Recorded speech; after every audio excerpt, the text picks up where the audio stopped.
Minister, myself and Deputy John Brady requested this debate at the Business Committee on Amnesty International's utterly damning report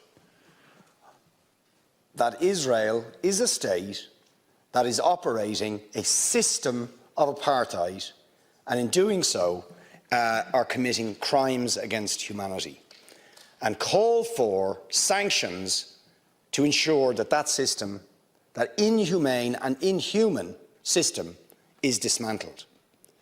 Now, we called for this debate prior to the barbaric invasion of Ukraine by Vladimir Putin. And all of us have rightly condemned the crimes against humanity that are being committed by Vladimir Putin in Ukraine.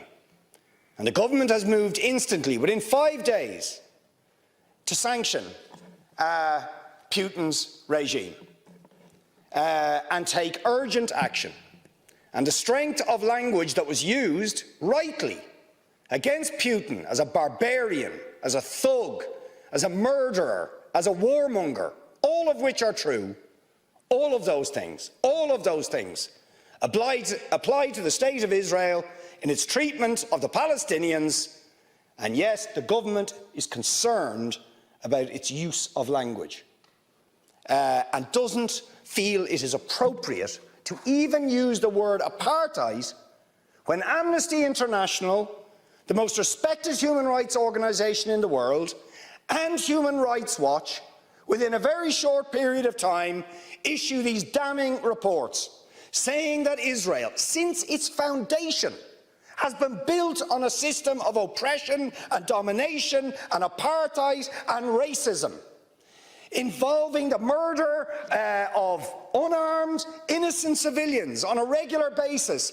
arbitrary detention and imprisonment, land annexations, the displacement of people, the denial of basic fundamental rights to 6 million Palestinians who are displaced outside Israel and the occupied territories, to the right to their return to their homes, to the illegal blockade of Gaza, which has left, as they say in the report, Gaza in a permanent state of humanitarian crisis, denying people access to food, to water, and treating the Arab population as a whole, the Palestinian population as a whole, as an inferior race.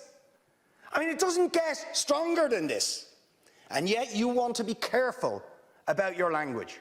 You're happy to correctly use the most strong and robust language to describe the crimes against humanity of Vladimir Putin, but you will not use the same strength of language when it comes to describing Israel's treatment of the Palestinians, when it is now being documented and detailed by two of the most respected human rights organisations in the world, and indeed has been alleged by dozens and dozens of non-governmental organisations, and to be honest, anybody who looks honestly at the decades of brutal, inhumane persecution of the Palestinians, successive assaults on Gaza, the annexation of their land and territory, the systematic application of apartheid rules, you don't want to even use the word apartheid.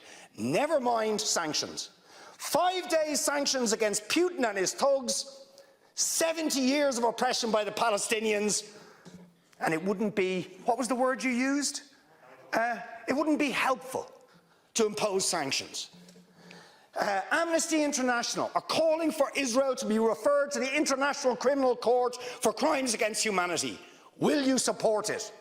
They are calling for targeted sanctions against Israeli officials who are perpetuating the system of apartheid, just exactly the same types of sanctions you've just initiated against Vladimir Putin. Will you support it? And I think the answer is clearly you're not going to. And then we ask the question, why? Why? Now, you see, if you're going to have moral standards, those standards have to be consistent. Otherwise, they are not standards at all. They are just cynicism.